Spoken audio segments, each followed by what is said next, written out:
The GloCAF Award, and I'm moving on swiftly to the 2014 African Nations Championship. Remember, we've been telling you that championship will kick off on the 11th of this month in South Africa. Nigeria has been drawn in Group A alongside Mozambique, Mali, and South Africa. The home-based Super Eagles, without Coach Stephen Keshi, they will resume training today in Cape Town and Tayo. Once they start the training in South Africa, it means the tournament is here. Yeah, it's here already, and only thing they have to avoid now is picking up injuries, because we know in training at times the trainings can be very intense, and sometimes players might start flying into tackles in a bid to impress the coach, so they can get a shirt for the game. But then they have to be very careful and ensure no major injuries are picked. And for these guys at this level, it's all about impress, get a good club, go abroad. Yeah, absolutely. Good showcase for a lot of them. I believe it's one of the reasons why this competition was made as well, to these players that are based in Nigeria. It's an opportunity for them to show themselves on the continent, and who knows, and scouts, there will be scouts there, no doubt, and if they do well enough, then they might just help them further their career out of the country. That's it. The African Nations Championship is organized for players that play in the different domestic leagues across Africa. And I'll tell you this, the CAF president, Issa Ayatu, is in Lagos for the GloCAF Awards, and he paid a courtesy visit to Governor Babatunde Raji Fashola, and the governor told him that to leave a lasting legacy, the leagues in Africa must be developed. It should be able to create employment. It should be attractive. Yes. He made an example. I gave an example that it is cold now in England, and that the players are wearing gloves. That if our league is better with our weather, they'll gladly come back here to play. Good one. We've been talking about this for a while now, and it's good that Governor Fashola said something about it. Hopefully, Issa Ayatu and his members will try and do something about this particular one. Talking about viability, like I said, the Nigerian league and only a few African leagues are viable, but the Nigerian league in particular, we need to focus on that one. It's not viable enough, and we still have so many issues. We still have issues where players are being owed salaries, which is never a good one, because if these players are not paid, then they're not motivated enough to give top class performances. And like I said, the league football all over Europe, for example, it is the bread and butter. So if your league is not good enough, it's not viable enough, then you continue to lose your talents to other parts of the country. And when you lose your talents, then you can't develop what you have on the home front. Well said, Tayo. I totally agree. That's it. Manchester City 6, West Ham United 0.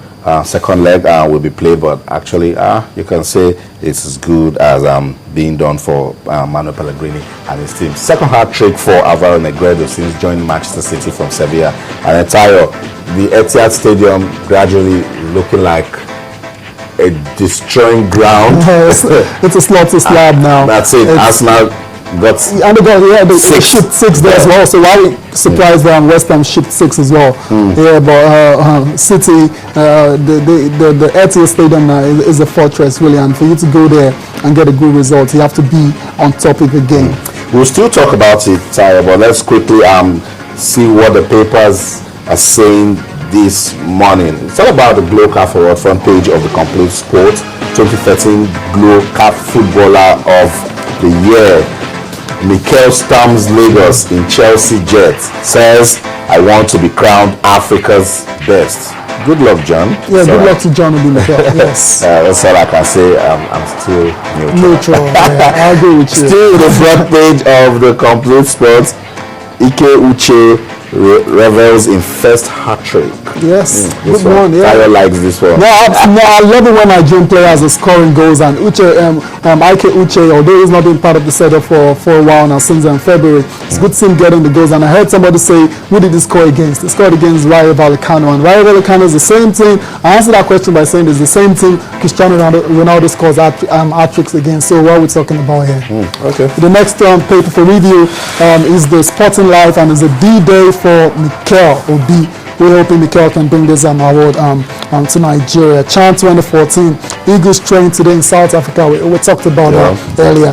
Alukonia's City, All City return. He has been injured for a couple of months now. Just signed a new deal, so hopefully he can get back on the field as soon as possible. And lastly, Alan Parsons' game deal set to collapse. That's not a very good one. I hope his managers and his agents can sort something out for this youngster so his career doesn't stall. Okay, front page of the Soccer Star, still talking about the Glow-Calf Award. Mikel battles to break 15-year jinx. 15 years. Okay, I didn't do that calculation, but now I see it's actually... Bombs Lagos in Chelsea's Jets. And remember, the transfer window is still open, so players are moving from one club to the other. Work permit threatens Iheanacho's City's move. And then let's say, will Iheanacho play football in Manchester City with what we're saying? Yeah, with what we're saying, like obviously the logical answer to that is no, because City right now there's no place for Iheanacho. But what they usually do now is they take him and they might send him on loan to another club where he can get some regular football. But the good thing is that they're showing interest in a Nigerian player. Okay, before we drop this paper, Manchester United fans, listen to this.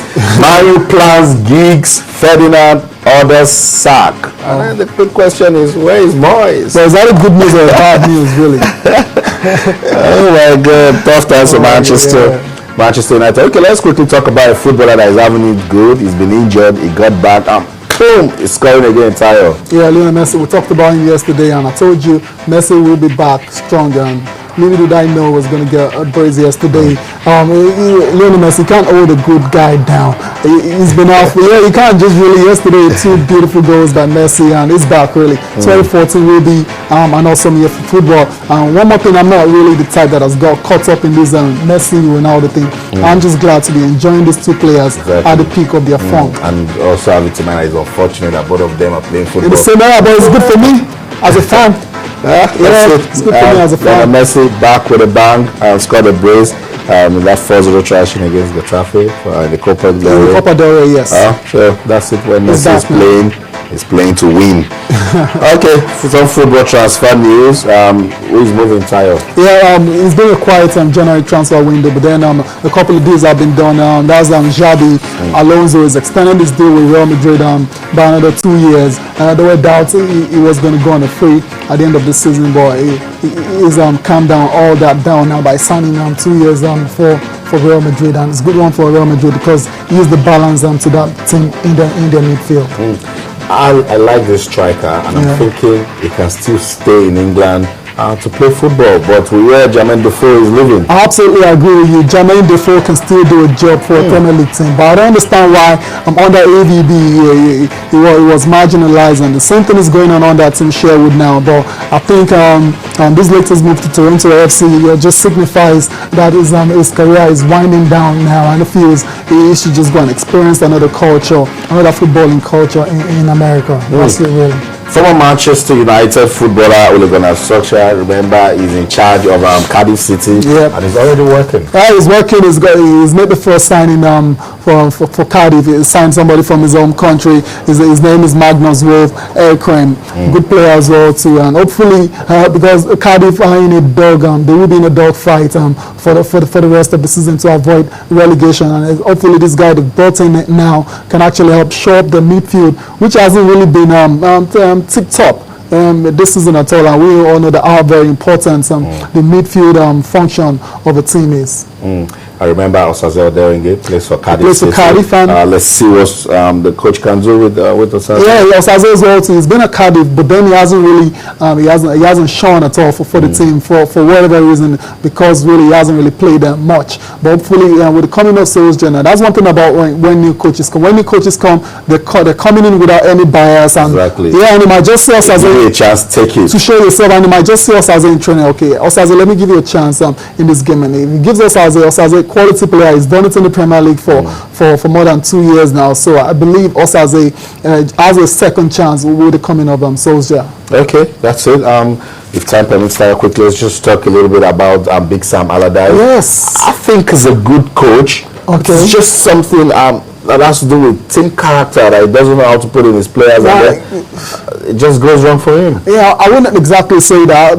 Allardyce is a good coach. There's no doubt. We've seen his teams in the past. Bolton Wanderers was in charge of Bolton. They were very difficult to beat. But this time around, this time around, he's been very unlucky with West Ham. West Ham have injuries all over the park, and the main striker that he paid all his money for, £50 million or so for, Andy Carroll, he's been injured. He hasn't played a single game this year as well. So he's been very unlucky. But then there's no excuse for you to be losing 5-0 to Nottingham Forest, and 2 days after you lose 6-0 to Man City. Even though we know Man City are very clinical at the Etihad, but then it's about I'm really surprised he's survived the night, really, because the owners of West Ham, that's David Gold and David Sullivan, they've come out to back him, and usually when owners back in public like that, it's like a kiss of death.